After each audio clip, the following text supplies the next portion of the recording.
नमस्कार, स्वागत है आपका हिमाचल न्यूज़ एंड अपडेट्स में। चलिए शुरू करते हैं आज की कुछ बड़ी खबरें। जेओए परीक्षा का पेपर लीक, अभ्यर्थी समेत 6 लोग गिरफ्तार। जूनियर ऑफिस असिस्टेंट आईटी की परीक्षा का रविवार को सुंदरनगर के एक निजी एमएलएसएम कॉलेज में पेपर लीक हो गया। इस मामले में निजी स्कूल के एक शिक्षक समेत 6 लोगों को गिरफ्तार किया गया। हिमाचल प्रदेश कर्मचारी चयन आयोग ने जिला प्रशासन और कॉलेज प्रबंधन से रिपोर्ट तलब कर ली है। हालांकि आयोग के सचिव डॉक्टर जितेंद्र कंवर ने कहा कि यह एक ही कॉलेज का मामला है, ऐसे में परीक्षा रद्द नहीं होगी। उन्होंने बताया कि नकल करने वाले अभ्यर्थी के खिलाफ स्थानीय परीक्षा अधीक्षक ने सुंदरनगर थाने में मामला दर्ज करवा दिया है। उसके सहयोगियों को भी परीक्षा केंद्र के बाहर से गिरफ्तार किया गया है। कॉलेज के दोनों परीक्षा केंद्रों में अभ्यर्थियों के प्रश्न पत्र और आंसर शीट को सील कर दिया गया है। अगली खबर छात्रवृत्ति घोटाले को लेकर है। केंद्र सरकार ने हिमाचल प्रदेश सरकार को शिक्षा सचिवों के हस्ताक्षरों के बिना ही 500 करोड़ रुपए से अधिक राशि की छात्रवृत्ति जारी कर दी थी। वर्ष 2010 से लेकर 2017 तक किसी भी शिक्षा सचिव ने यूटिलाइजेशन सर्टिफिकेट पर काउंटर साइन नहीं किए थे। प्रदेश का बहुचर्चित 250 करोड़ की राशि का छात्रवृत्ति घोटाला भी इसी समय अवधि का है। सिर्फ संयुक्त निदेशक स्तर के अधिकारियों के हस्ताक्षर पर केंद्र ने 7 साल तक राशि जारी करने का सिलसिला जारी रखा। शिक्षा विभाग के छात्रवृत्ति घोटाले को लेकर की गई प्रारंभिक जांच रिपोर्ट में इसका उल्लेख किया गया है। इस रिपोर्ट को सीबीआई के ध्यान में भी नहीं लाया गया था। वीरवार को हाईकोर्ट में दायर नई याचिका के बाद यह तथ्य सामने आए हैं। नियमों के खिलाफ जाकर अपनाई इस प्रक्रिया में हिमाचल प्रदेश से लेकर दिल्ली तक कई प्रभावशाली लोगों के इस जांच की जद में आने की आशंका है। अगली खबर है, भाजपा नेताओं के गले की फांस बन गई लंच पार्टी। 36,000 का बिल नहीं भरा गया। शिमला दौरे पर आए भाजपा के राष्ट्रीय नेता को लंच पार्टी करवाना नगर निगम के भाजपा पार्षदों को महंगा पड़ गया। अब लंच पार्टी का हजारों का बिल चुकाने के लिए पार्षदों को पैसा जुटाना पड़ रहा है। कई पार्षद पैसा देने से इनकार कर रहे हैं। राष्ट्रीय नेता 20 अप्रैल को शिमला दौरे पर आए थे। पार्टी नेताओं से बैठक के बाद नगर निगम के भाजपा पार्षदों ने इन्हें रिज मैदान पर एक रेस्तरां में लंच दिया।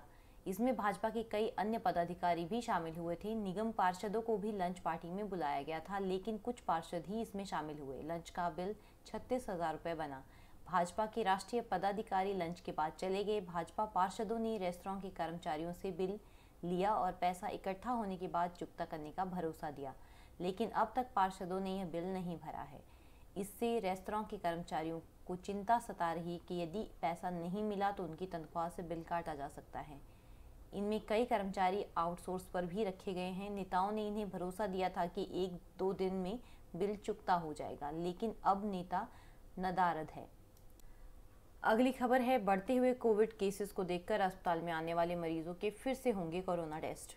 हिमाचल प्रदेश के अस्पतालों में इलाज कराने आने वाले सभी मरीजों के फिर कोरोना टेस्ट होंगे।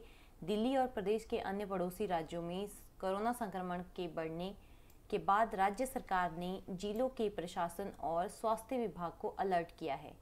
कोरोना की चौथी लहर की आशंका के चलते राज्य के सीमावर्ती क्षेत्रों में भी सख्ती के आदेश जारी किए गए हैं। बाहरी राज्यों से प्रदेश में आने वाले लोगों की थर्मल स्कैनिंग होगी। प्रदेश के पर्यटक स्थलों में भी चौकसी बढ़ाने के लिए कहा गया है। हर जिले में प्रतिदिन 500 से ज़्यादा सैंपल लेने होंगे।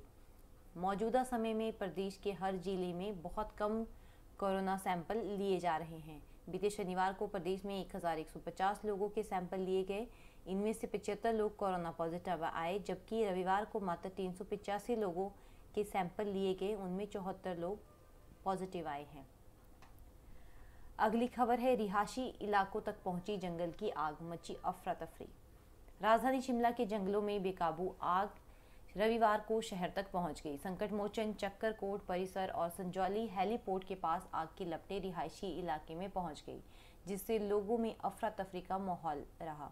गनीमत यह रही कि किसी वाहन या भवन को नुकसान नहीं पहुंचा। वन विभाग के अनुसार चक्कर में जंगल में शनिवार शाम भड़की आग रात 12 बजे तक उस पर काबू पा लिया गया था। इसी तरह रविवार सुबह 4 बजे फिर यहां आग भड़क गई। वन विभाग दमकल की टीम मौके पर पहुंची और सुबह 8 बजे तक इस पर काबू पा लिया गया। इसी बीच समर हिल से सूचना मिली कि जंगल की आग विश्वविद्यालय छात्रावास तक पहुंच गई है। शिमला शहरी डीएफओ अनीता भारद्वाज की अगुवाई में टीमें मौके पर पहुंची और छात्रों की मदद से आग पर काबू पा लिया गया। वहीं संकट मोचन के पास सुबह 11:40 पर आग भड़क। हाईवे के ऊपर की पहाड़ी पर लगी आग की लपटें यहां रिहायशी मकानों और होटलों को छूने लगी। भवनों से सटा सारा क्षेत्र जलकर राख हो गया। लोगों ने पानी और मिट्टी डालकर घरों की ओर बढ़ रही आग को बुझाया। तो ये थी आज की कुछ बड़ी खबरें।